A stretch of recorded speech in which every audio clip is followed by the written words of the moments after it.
ನಮಸ್ಕಾರ ಕರ್ನಾಟಕ, ಹೇಗಿದ್ದೀರಾ ಎಲ್ಲರೂ? ಯಾವಾಗಲೂ ಸಂಡೇ ಬಂದರೆ ಸಾಕು ನಾನು ಹೊರಗಡೆ ಹೋಗ್ತಾ ಇದ್ದೆ. ಬಟ್ ಇವತ್ತು ಒಂದು ಡಿಸಿಷನ್ ತೊಗೊಂಡಿದ್ದೀನಿ. ಇನ್ಮೇಲೆ ಸಂಡೇಸ್ ಯಾವತ್ತೂ ಹೊರಗಡೆ ಹೋಗೋದಿಲ್ಲ. ನನ್ನ ಪ್ರೊಡಕ್ಟಿವಿಟಿ ಮೇಲೆ ಹಾಗೆ ನನ್ನ ಗ್ರೋತ್ ಮೇಲೆ ಫೋಕಸ್ ಮಾಡೋಣ ಅಂತ ಅಂದ್ಕೊಂಡಿದ್ದೀನಿ. ಸೊ ನೋಡೋಣ ಹೇಗಿರುತ್ತೆ ಅಂತ. ನನ್ನ decision 75 days continuous hard challenge ತೊಗೊಳ್ಳೋಣ ಅಂದ್ಕೊಂಡಿದ್ದೀನಿ. ಈ ನಡುವೆ ಅದು ಇದು ತಿಂದು ತುಂಬ ದಪ್ಪ ಆಗೋಗಿದ್ದೀನಿ. ಸೊ ಹೇಗಾದರೂ ಡಯಟ್ ಮಾಡಿ ಮತ್ತೆ ನಾರ್ಮಲ್ ಆಗಬೇಕು ಅನ್ನೋದೇ ನನ್ನ ಗುರಿ. ಬೆಳಿಗ್ಗೆ ಎದ್ದಿದ ತಕ್ಷಣ ಯಾರು ನೋಡಲ್ಲ ಮಿರರಲ್ಲಿ ಅಲ್ವಾ? ನಾನು ನೋಡಿದ ತಕ್ಷಣ ಪಿಂಪಲ್ ಎವ್ರಿ ಡೇ. ಬೆಳಿಗ್ಗೆ ಎದ್ದಿದ ತಕ್ಷಣ ಒಂದಲ್ಲ ಒಂದು ಎಕ್ಸ್ಟ್ರಾ ಪಿಂಪಲ್ ಕಾಣಿಸ್ತಾನೆ ಇರುತ್ತೆ. ಅಯ್ಯೋ ಏನು ಮಾಡೋದು, ಯಾವಾಗಲೂ ಇರೋದೇ ಅಲ್ಲ ಅಂತ ಓಕೆ ಅಂತ ಮತ್ತೆ ಫ್ರೆಶ್ ಅಪ್ ಆಗೋಣ ಅಂತ ಹೋದೆ. Brush 2 times a day, brush with Colgate, ಚಿಕ್ಕಿ. ನಾನು ಚಿಕ್ಕವಳಿದ್ದಾಗ ನನ್ನ ಫ್ರೆಂಡ್ ಒಬ್ಬರು ನನಗೆ ಚಿಕ್ಕ design types, toy types brushes ಕೊಡೋರು. ಇಟ್ ವಾಸ್ ಸೋ ಫನ್ನಿ ಅಲ್ಲ. ಬೆಳಿಗ್ಗೆ ಎದ್ದಿದ ತಕ್ಷಣ ವೆದರ್ ಸಖತ್ತಾಗಿತ್ತು. ನೋಡಿದ ತಕ್ಷಣ ಕೂಲ್ ವೆದರ್ಗೆ ಕಾಫಿ ಕುಡಿಯೋಣ ಅನಿಸ್ತಾ ಇತ್ತು. ಬಟ್ ಡಯಟ್ ಸ್ಟಾರ್ಟ್ ಮಾಡಬೇಕಲ್ಲ ಅಂತ ನಾನು ಬ್ಲ್ಯಾಕ್ ಕಾಫಿಯಲ್ಲೇ ಕಾಂಪ್ರಮೈಸ್ ಆದೆ. ಸಖತ್ತಾಗಿದೆ ಅಲ್ಲ. ಒಂದೊಂದು ಸಾರಿ ಇಲ್ಲಿ ನವಿಲು ಕೂಡ ಕಾಣಿಸುತ್ತೆ. ಆಮೇಲೆ ಸ್ನಾನ ಮಾಡ್ಕೊಂಡು ಬಂದೆ. ಸಂಡೇ ಏನಾದರೂ ಪ್ರೊಡಕ್ಟಿವ್ ಮಾಡಬೇಕಲ್ಲ ಅಂತ ಯೋಚನೆ ಮಾಡ್ತಾ ಇದ್ದೆ. ಅಷ್ಟರಲ್ಲೇ ನಮ್ಮ ನೀಮೋ ಕಾಣಿಸ್ದ. ಇವನ ಹೆಸರು ನೀಮೋ. ಆ್ಯಕ್ಚುಲಿ 1 ವೀಕ್ ಆಗಿತ್ತು ಕ್ಲೀನ್ ಮಾಡಿ. ಯಾವಾಗಲೂ 3 ಡೇಸ್ಗೆ ಕ್ಲೀನ್ ಮಾಡ್ತಾಯಿದ್ದೆ. ಬಟ್ ವರಲಕ್ಷ್ಮಿ ಹಬ್ಬ ಇತ್ತಲ್ಲ, ಹಬ್ಬಕ್ಕೆ ಇಲ್ಲಿರಲಿಲ್ಲ ನಾನು. ಅದಕ್ಕೆ ಕ್ಲೀನ್ ಮಾಡೋದಕ್ಕಾಗಲೇ ಇಲ್ಲ. ಫುಲ್ ಸ್ಮೆಲ್ ಬರ್ತಾಯಿತ್ತು. ಸೊ ಇಮ್ಮಿಡಿಯೇಟಾಗಿ ಕ್ಲೀನ್ ಮಾಡಿಬಿಟ್ಟೆ. ಆಮೇಲೆ ಮಾಡೋಣ ಪ್ರೊಡಕ್ಟಿವಿಟಿ ಅಂತ. ಈ ಪೆಬಲ್ಸ್ ತುಂಬ ಕ್ಯೂಟಾಗಿರುತ್ತಲ್ಲ, ನಿಮಗೆ ತುಂಬ ಇಷ್ಟ. ಯಾವಾಗಲೂ ಕೆಳಗಡೆ ಮೇಲೆಗಡೆ ನೋಡಿಕೊಂಡು ಓಡಾಡ್ತಾ ಇರ್ತಾನೆ. ಸೊ ನೀಮು ಮನೆ ಫುಲ್ ಕ್ಲೀನ್ ಮಾಡಿ ಆದಮೇಲೆ ನೀಮೂನ ಒಳಗಡೆ ಕಳಿಸ್ದೆ. ಫುಲ್ ಖುಷಿಯಾಗಿದ್ದಾನೆ, ಹೊಸ ಕ್ಲೀನ್ ಹೌಸ್ ಅಂತ. ನೋಡಿ, ಒಂದೊಂದು ಸಾರಿ ಜಂಪ್ ಮಾಡೋಕ್ಕೆ ಟ್ರೈ ಮಾಡ್ತಾನೆ. ನೋಡಿದ ತಕ್ಷಣ ನಾನು ಯಾವಾಗಾದರೂ ದೂರದಿಂದ ಬಂದರೆ, ಅಸಲು ಮನೇಲಿ ಇರಲಿಲ್ಲ ಅಂದರೆ ತುಂಬ ದಿನ. ತುಂಬ ಕ್ಯೂಟಲ್ಲ ನಮ್ಮ ನೀವು. ಆಮೇಲೆ ಸರಿ ಪ್ರೊಡಕ್ಟಿವಿಟಿ ಸ್ಟಾರ್ಟ್ ಮಾಡೋಣ ಅಂತ ಬುಕ್ ತೆಗೆದೆ. ಸೊ ಗೊತ್ತಿಲ್ಲ ರೋಡ್ ಟು ಸಕ್ಸಸ್ ಯಾವುದು, ಅಥವಾ ನಾನು ಸಕ್ಸಸ್ಫುಲ್ ಆಗ್ತೀನಾ ಇಲ್ವಾ ಖಂಡಿತ ಗೊತ್ತಿಲ್ಲ. ಬಟ್ ನೋಡೋಣ ಈ ಬುಕ್ಕಲ್ಲಿ ಏನಾದರೂ ಕ್ಲೂ ಸಿಗುತ್ತಾ ಅಂತ. ಟ್ರೈ ಮಾಡಿದ್ದಂತೂ ಇಲ್ಲ, ಎಲ್ಲ ಟ್ರೈ ಮಾಡಿದ್ದೀನಿ. ಮಧ್ಯಾಹ್ನ ಆಗ್ತಿದ್ದಂಗೆ ಫುಲ್ ಮಳೆ ಬರ್ತಾಯಿತ್ತು. ಮಳೆ ಬರ್ತಿದ್ದಾಗ ಫಸ್ಟ್ ನೆನಪಾಗೋದೆ ಬಜ್ಜಿ. ಮಿರ್ಚಿ ಬಜ್ಜಿ, ಆಲೂ ಬಜ್ಜಿ. ಏನು ಮಾಡೋದು, ನೆನಪಾಗಿದ ತಕ್ಷಣ ಡಯಟ್ ನೆನಪಾಗುತ್ತೆ. ಅಟ್ಲೀಸ್ಟ್ ಟೀ ಆದರೂ ಕುಡಿಯೋಣ ಅಂದರೆ ಅದರಲ್ಲಿ ಮಿಲ್ಕ್ ಹಾಕಬೇಕು ಮತ್ತು ಫ್ಯಾಟ್. ಶೇಟ್ ಮ್ಯಾನ್ ಅಂತ ಓಕೆ ಫೈನ್, ಅಟ್ಲೀಸ್ಟ್ ವೆದರ್ ಆದರೂ ಎಂಜಾಯ್ ಮಾಡೋಣ ಅಂತ ಇಲ್ಲೇ ಸ್ವಲ್ಪ ಹೊತ್ತು ಟೈಮ್ ಪಾಸ್ ಮಾಡಿದೆ. ಆ್ಯಕ್ಚುಲಿ ಏನು ಗೊತ್ತಾ, ನಾನು ಚಿಕ್ಕವಳಿದ್ದಾಗ ನನಗೆ ಒಬ್ಬ ಬೆಸ್ಟ್ ಫ್ರೆಂಡ್ ಇದ್ಲು.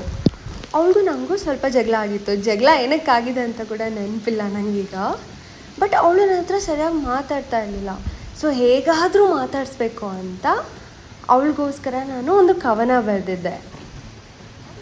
ಸ್ಕೂಲಲ್ಲಿದ್ದೆ, ಬಟ್ ಜೋಕ್ ಅನ್ಕೋಬೇಡಿ, ಚೆನ್ನಾಗಿಲ್ಲ ಅಂದರೆ ಕ್ಷಮಿಸಿ. ಚಿಕ್ಕವಾಗಿದ್ದಾಗ ಬರೆದಿರೋ ಕವನ. ಅವಳ ಹೆಸರು ಅರುಂಧತಿ ಅಂತ. ಅರುಂಧತಿ ಜೀವದಾತ್ರಿ, ಅರುಂಧತಿ ಜೀವದಾತ್ರಿ, ಕ್ಷಮಿಸು ಎಂದು ಕೇಳಿಕೊಂಡು ಬೇಕಲ್ಲಿ, ಕ್ಷಮಿಸು ಎಂದು ಕೇಳಿಕೊಂಡು ಬೇಕಲ್ಲಿ, ಕ್ಷಮೆಗೆ ಬೆಲೆ ಇಲ್ಲವಾ ಅರುಂಧತಿ, ಯಾಕೆ ಹೀಗಾಗಿ ಎಷ್ಟೇ ಕೊಟ್ಟು ಕೋಟಿ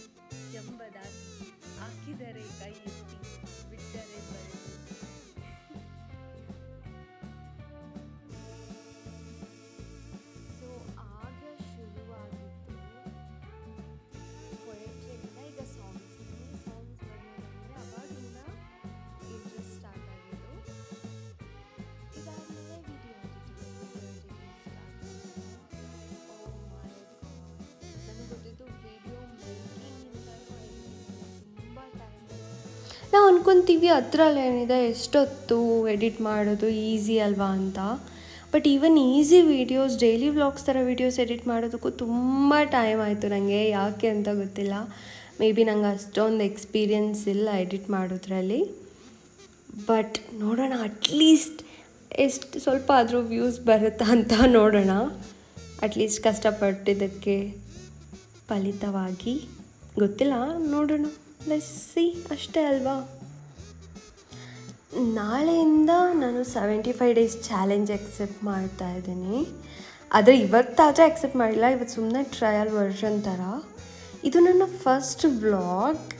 ಏನಾದರೂ ಇಂಪ್ರೂವ್ಮೆಂಟ್ಸ್ ಮಾಡ್ಕೋಬೋದು ಅನ್ನೋ ಥರ ಇದ್ದರೆ ದಯವಿಟ್ಟು ಕಮೆಂಟ್ ಮಾಡಿ. ಇಲ್ಲ ಪರವಾಗಿಲ್ಲ ಓಕೆ ಇದೆ ಅಂದರೆ ಲೈಕ್ ಮಾಡಿ. ನಿಮ್ಮ ಸಂಡೇ ಹೇಗಿತ್ತು ಅಂತ ಕಮೆಂಟ್ ಮಾಡಿ. ಎಡಿಟಿಂಗ್ ಮಾಡೋದು ಒಂದು ಲೆವೆಲ್ ಆದರೆ ಎಕ್ಸ್ಪೋರ್ಟ್ ಮಾಡಿ ವೆಯ್ಟ್ ಮಾಡೋದು ಇನ್ನೊಂದು. ಓ ಮೈ ಗಾಡ್, ನಾನು ಅಂದ್ಕೊಂಡಷ್ಟು ಈಸಿ ಆದರೆ ಅಲ್ಲ ಅಂತ ಅರ್ಥ ಆಗೋಯ್ತು ನನಗಾಗಲೇ. ನೋಡೋಣ ಎಷ್ಟು ದಿನ ಆಗುತ್ತೆ ಅಂತ. ಬಟ್ ಅಟ್ಲೀಸ್ಟ್ 75 ಡೇಸ್ ಚಾಲೆಂಜ್ ಆದರೂ ಮುಗಿಸ್ಬೇಕಷ್ಟೇ, ಗಿವ್ ಅಪ್ ಮಾಡೋ ಹಾಗಿಲ್ಲ. ಡಿಸಿಷನ್ ತಗೊಂಡ್ಮೇಲೆ ಬಿಟ್ಟು ಹೋಗಬಾರ್ದು ಅಲ್ವಾ. ನಾನು ಇಂಗ್ಲೀಷಲ್ಲೂ ಒಂದು ಸಾಂಗ್ ಬರೆದಿದ್ದೆ, ನೋಡಿ ಹೇಗಿದೆ ಅಂತ ಹೇಳಿ. I just share one line of my song with you guys. Let me know how it is in the comment. It's a breakup song. Baby, you just left me and thought it's all okay. Baby, who will just break up with a bouquet? You had me all in the beautiful dreams of an old play. In the end, you just pushed me away. I don't want this love story to end this way. I will make this as my story of a slave. So how much do you love my revenge story?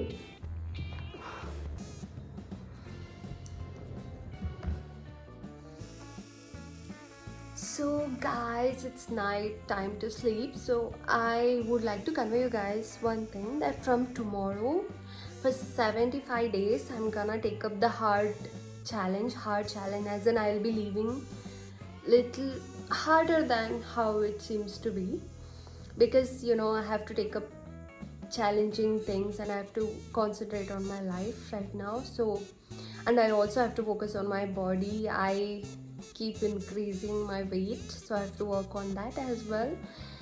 So let's see how my hard challenge is gonna be. Tomorrow is the first day and now I'm gonna wash up and sleep. Thank you so much for staying so long. Please hit the subscribe button and support me. Thank you so much. See you guys tomorrow.